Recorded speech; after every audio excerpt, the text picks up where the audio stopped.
নমস্কার, হরে কৃষ্ণ, রাধে রাধে। সকল ভক্তগণকে আমার কৃষ্ণ মহিমা শ্রী শ্রী রাধা মদন গোপাল জিও চ্যানেলে স্বাগত জানাই। আমার গুরুদেব প্রভুপাদ স্বরূপ গোস্বামীর আতুল চরণে ভক্তিপূর্ণ প্রণাম, মাতা পিতার চরণে প্রণাম, সকল সাধুগুরু বৈষ্ণব ভক্তগণের চরণে প্রণাম জানিয়ে আজকের ভিডিওটি শুরু করছি। আজকে আমরা আস্বাদন করব সফলা একাদশীর মাহাত্ম্য কথা। পৌষ মাসের কৃষ্ণপক্ষের একাদশীর নাম সফলা। ব্রহ্মাণ্ড পুরাণে যুধিষ্ঠির শ্রীকৃষ্ণ সংবাদে এই তিথির মাহাত্ম্য বর্ণিত হয়েছে।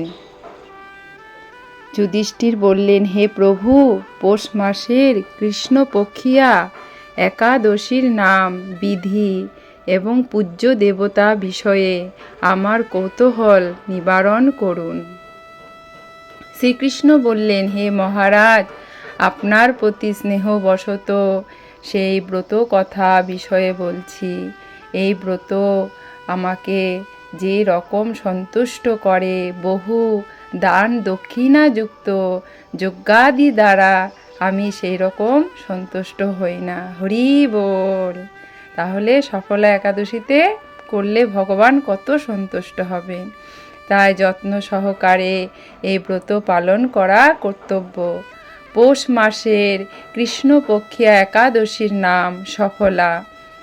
নাগদের মধ্যে যেমন শেষ নাগ, পক্ষীদের মধ্যে গরুড়, মানুষের মধ্যে ব্রাহ্মণ, দেবতাদের মধ্যে নারায়ণ সর্বশ্রেষ্ঠ, তেমনি সকল ব্রতের মধ্যে একাদশী ব্রতই সর্বশ্রেষ্ঠ। হে মহারাজ, যারা এই ব্রত পালন করেন তারা আমার অত্যন্ত প্রিয়। তাদের এই জগতে ধন লাভ ও পরজগতে মুক্তি লাভ হয়। হরি বল। হাজার হাজার বছর তপস্যার যে ফল লাভ হয় না, একমাত্র সফলা একাদশীতে রাত্রি জাগরণের ফলে তা অনায়াসে প্রাপ্ত হওয়া যায়। মহিষ্মত নামে এক রাজা প্রসিদ্ধ চম্পাবতী নগরে বাস করতেন। রাজার 4 জন পুত্র ছিলেন, কিন্তু তার জ্যেষ্ঠ পুত্র লুম্ভক সর্বদাই পরশ্রী গমন, মদ্যপান প্রভৃতি অসৎ কার্যে রত ছিল। সে সর্বক্ষণ ব্রাহ্মণ, বৈষ্ণব ও দেবতাদের নিন্দা করত। পুত্রের এই আচরণে ক্ষুব্ধ হয়ে রাজা তাকে রাজ্য থেকে বার করে দিলেন। স্ত্রী, পুত্র, পিতা, মাতা, আত্মীয় স্বজন পরিত্যক্ত হয়ে যে এক গভীর বনে প্রবেশ করল।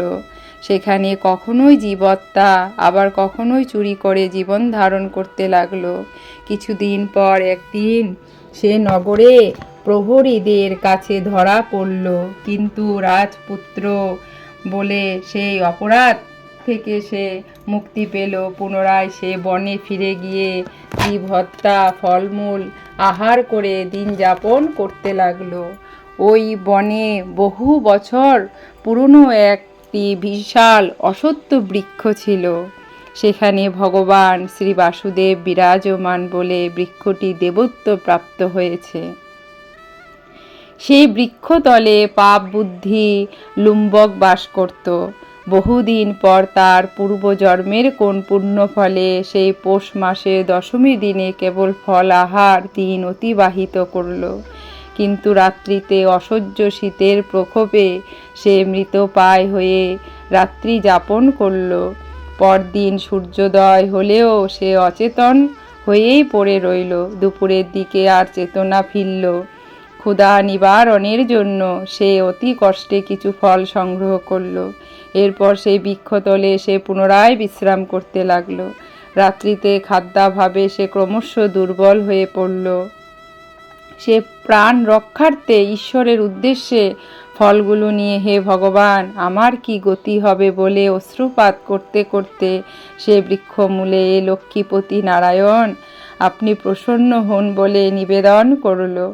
এইভাবে সে অনাহারে ও অনিদ্রায় সে রাত্রি যাপন করল। ভগবান নারায়ণ সেই পাপী লুম্ভককে রাত্রি জাগরণের কে একাদশীর জাগরণ ও ফল অর্পণকে পূজা বলে গ্রহণ করলেন। তাহলে আমার ভগবান কত কৃপালু, কত দয়ালু। এইভাবে অজ্ঞাতসারে লুম্ভকের সফলা একাদশী ব্রত পালন হয়ে গেল। হরি বল। প্রাতকালে আকাশে দৈববাণী হলো, হে পুত্র, তুমি সফলা ব্রতের পুণ্য প্রভাবে রাজ্য প্রাপ্ত হবে। সেই দৈববাণী শোনা মাত্র লুম্ভক দিব্য রূপ লাভ করল। তার পাপ বুদ্ধি দূর হলো। সে পুনরায় নিষ্কণ্ঠক রাজ্য লাভ করল। শ্রীপুত্র সহ কিছুকাল রাজ্য সুখ ভোগের পর পুত্রের ওপর রাজ্যের ভার দিয়ে সে সন্ন্যাস আশ্রম গ্রহণ করল। অবশেষে মৃত্যুকালে সে অশোক অভয় ভগবানের কাছে ফিরে গেল। হরি বল। হে মহারাজ, এভাবে সফলা একাদশী যিনি পালন করেন তিনি জাগতিক সুখ ও পরে মুক্তি লাভ করেন। এই ব্রত যারা শ্রদ্ধাশীল তারাই ধন্য, তাদের জন্ম সার্থক, এতে কোনো সন্দেহ নেই। এই ব্রত পাঠ ও শ্রবণে মানুষের রাজসূয় যজ্ঞের ফল লাভ হয়। হরি বল। রাধে রাধে। তাহলে আজকে আমরা সফলা একাদশীর মাহাত্ম্য কথা আস্বাদন করে আমাদের আত্মতৃপ্তি হলো। ভগবান কতটা দয়ালু আমরা সেই মাহাত্ম্য কথাতেই বুঝতে পারলাম। তাহলে আমরা তার সান্নিধ্যেই সবসময় থাকব আর একাদশী ব্রত করব, একাদশী ব্রত মাহাত্ম্য কথা শ্রবণ করব। হরে কৃষ্ণ। রাধে রাধে। সকল ভক্তগণ আপনারা ভালো থাকবেন। গোবিন্দের চরণে আমাদের জন্য সকলের মতি রতি থাকে, তাহলেই আমরা জীবনে সব শান্তি সুখ উপভোগ করতে পারব। রাধে রাধে।